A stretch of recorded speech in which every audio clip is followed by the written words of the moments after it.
Ukraina, Ukrainos keliai, specifika, nuotykiai, kad juos galas.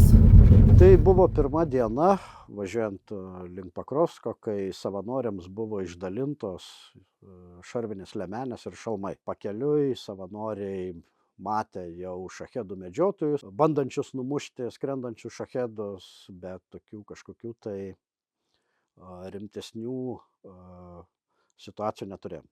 Atvykus pas snaiperius jau tamsoje, pirmiausias dalykas, ką padarė, tai jie supažindino mus su vieta, kurioje nakvosime, suskirstė po kambarius, kur kas miegos, parodė, kur yra priedanga, jeigu kas, nors rajonas tenais lyginai yra ramus, tikimybė maža. Taupydami laiką mes iš karto iš automobilių atnešėme visas dėžes su parama ir dovanomis, kurias suaukojote jūs.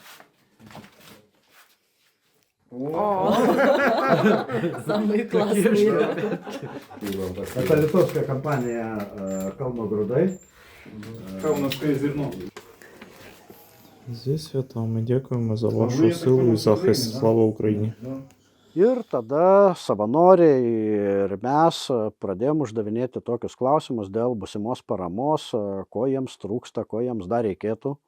Ir nepaisant to, kad snaiperiai yra iš mūsų remiamų Ukrainos kariuomenės karių geriausiai aprūpinti ir su brangiausia ir naujausia įranga, jiems vis dėlto kai ko trūksta, tai kaip pavyzdys buvo įvardintos automobilinės, purvo padangos visureigiams,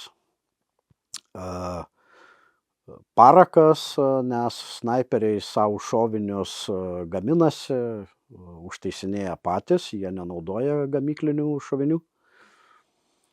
Ir vakarojant jie parodė ginklus, ekipuotę, kurią naudoja, papasakojo istorijas iš mūšių su tais pačiais okupantais.